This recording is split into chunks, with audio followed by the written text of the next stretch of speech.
Today we're going to be doing our final settings in HANDCAM for Modern Warfare 3. This might be my favorite one I've done. I'm also going to teach you guys how to absolutely abuse aim assist because it is super broken, overpowered. If you're on controller, you could take advantage of it and seriously make it look like you have aimbot. So instead of seeing me play, you're just going to be seeing everything I'm doing on the controller in real time. So real quick, here's a breakdown of the controller I use.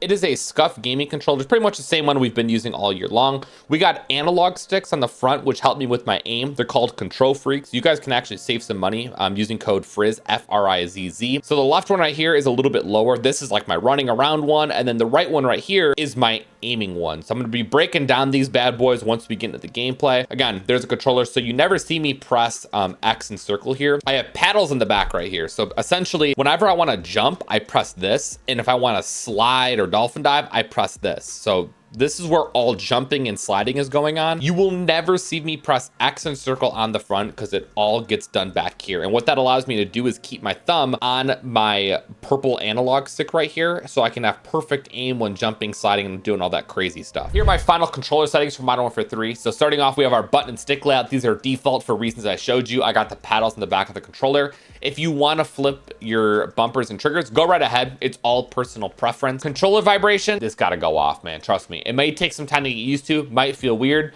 but it's messing up your accuracy. You just don't know it. Turn this all the way off. My dead zones, I play on a left minimum of 7 and a right minimum of 15. It's a lot higher. It just works for me. People always roast me. You don't know what you're talking about, this and that. Wait till we get into the gameplay and you see just how strong aim assist is. My settings are like this. Left and right max are 100, and then my left and right trigger are 0. Anything over 0, there might be a little bit of a delay, so I highly recommend having that at 0. For my aiming controller settings, my final sensitivity is a 6.6. It's not too high, it's not too low. For me, it is perfect. In general, there's no such thing as a perfect sensitivity. If you want somewhere to start off, I think this is perfect because once again, it's not too quick and not too slow. My ADS sensitivity multiplier is a 0.75, and this allows for when I'm aiming down sight for my aim to be super sticky. With how strong aim assist is, this just makes it even stronger when your aim down sight sensitivity is very slow. The multipliers, I don't really mess with too much right there. My aim response curve type is dynamic. This is by far the best one. They talked about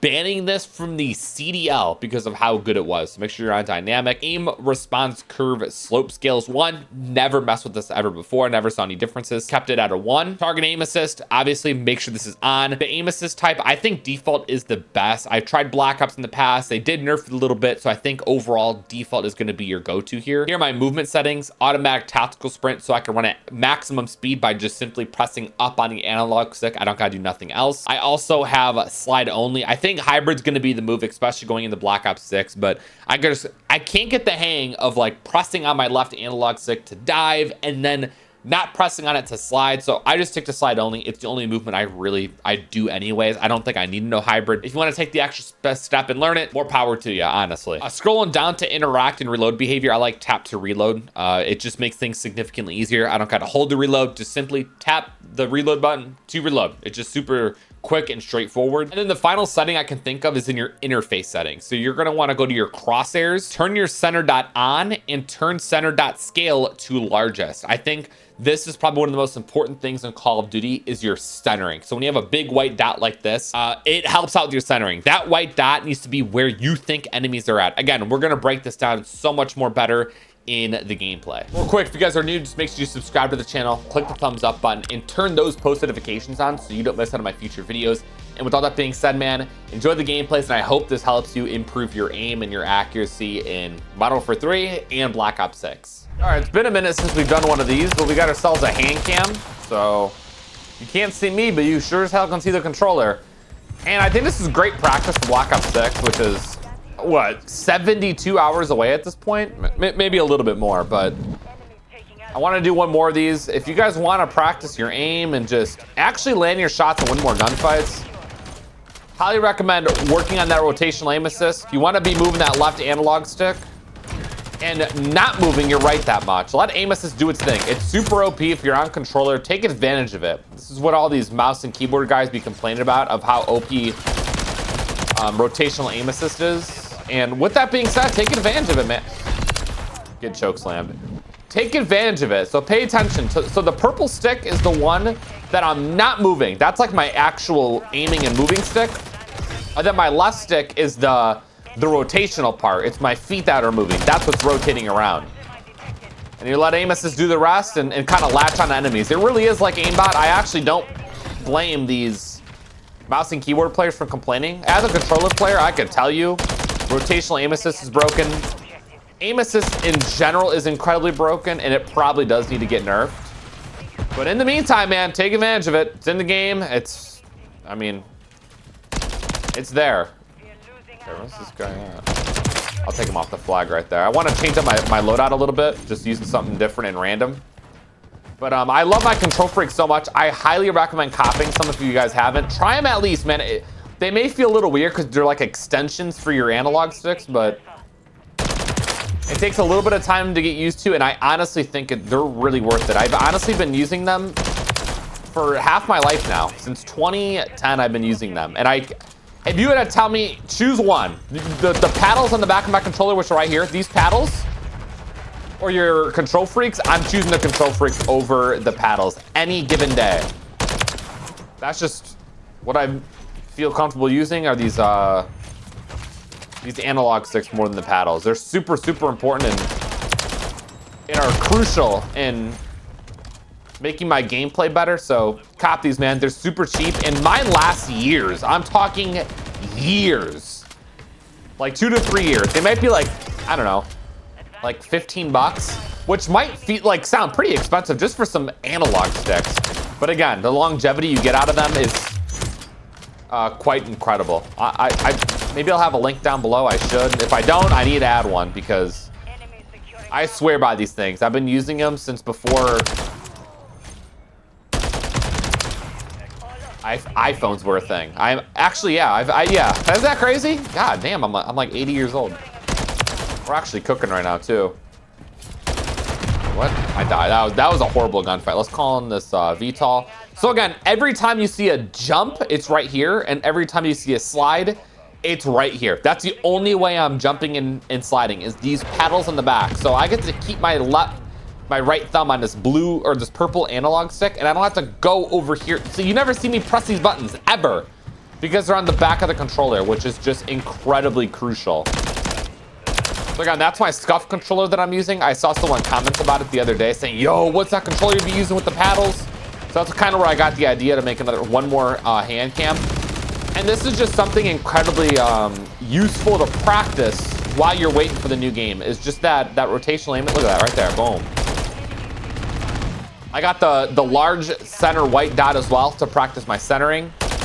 I don't think I need a hand cam to show my centering, but you see that my right analog stick does a lot of moving when I'm kind of like looking for enemies. But when I'm ADSing and in a gunfight, I'm like not even touching my right analog stick at all.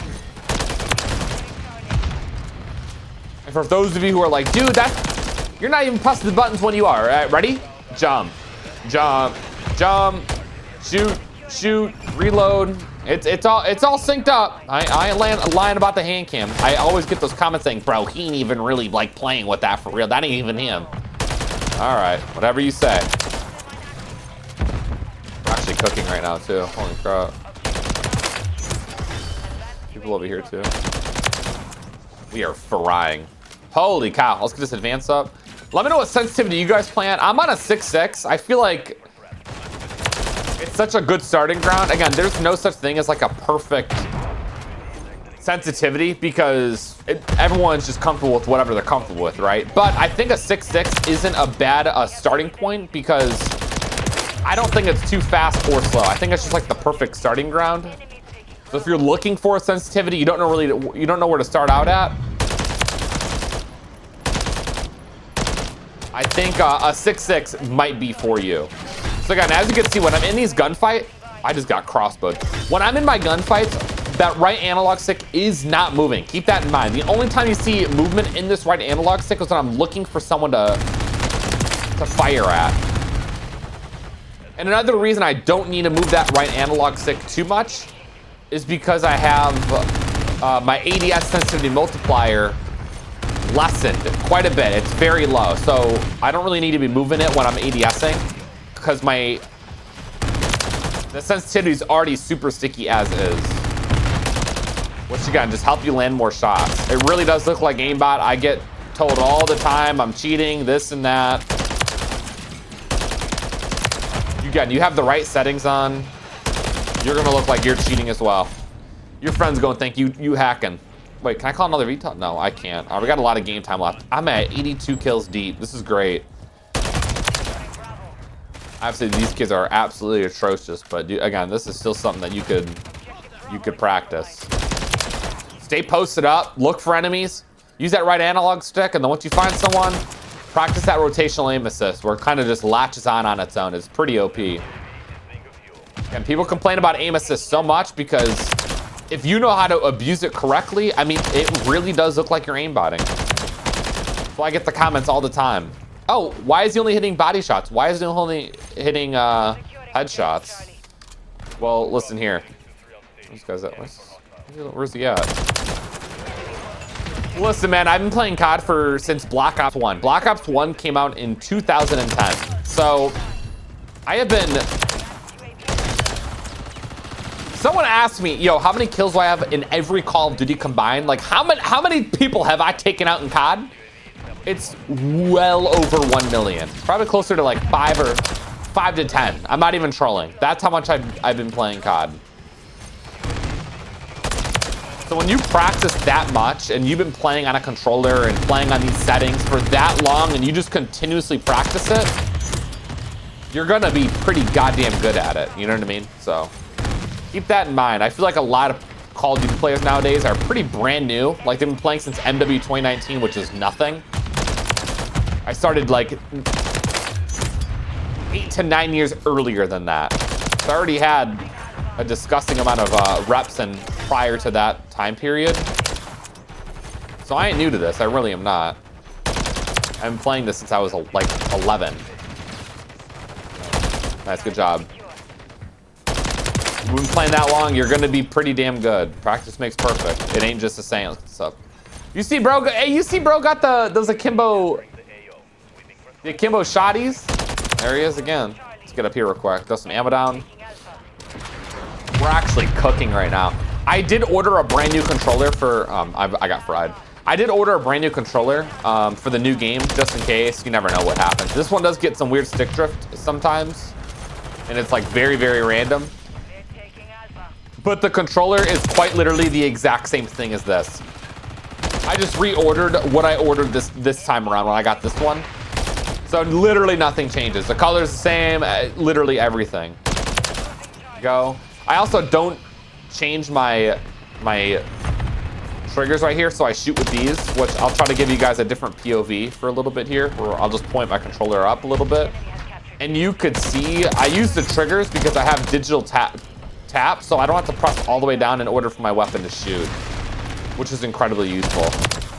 Yep, you could see. I'm using those triggers to fire my weapons. And then the bumpers are for my tacticals and lethals. So if you want to switch it, you can. Throw a nade for y'all. There we go. Just advance up real quick. So yeah, going into Black Ops 6, my settings are pretty much going to be the exact same. I'll even give you guys an updated settings video for Black Ops 6 as well, just in case anything does change when the game releases. I know sensitivity is a little off. I think I played on a different sense in that game, but in terms of MW3, man, what you see here, these settings quite literally will never change on this game ever again. We're frying right now. This game's actually almost over. We're gonna call this nuking a little bit. Next, we could do a monitor cam so you guys could see my monitor when I'm playing, because my monitor and the way it looks is significantly different from what you guys can see. It's definitely a lot colorful on my end, and that's the main difference. Is my game is so much crispier looking on my end of things. And people like the quality of the vids, but I'm telling you, it looks so much better from my POV. All right, let's call that MGB in real quick. That was a pretty long game, 146 kills. We got our advanced UV up too. Do I even want to play another one? I feel like this was such a long game. I covered literally everything I wanted to. I did plan on using like an SMG next, but I don't think anything would really change there. I couldn't even show the scoreboard there, but we ended up with 146 kills to only 5 deaths. I think we're just gonna end it there, man. I was gonna use this UMP build here. I don't know. I think one gameplay is enough for this, especially with a days away from the new game. One last look at the controller before Black Ops 6. Here it is. Boom. Got those analog sticks there, which are incredibly helpful. The left one's a little bit smaller than the right. The paddles again, right there. But that's gonna wrap it up for today's video, man. Hope you guys enjoyed. I'll see you on the next one. You guys also safe. Have a great day, and I'm out. Doses.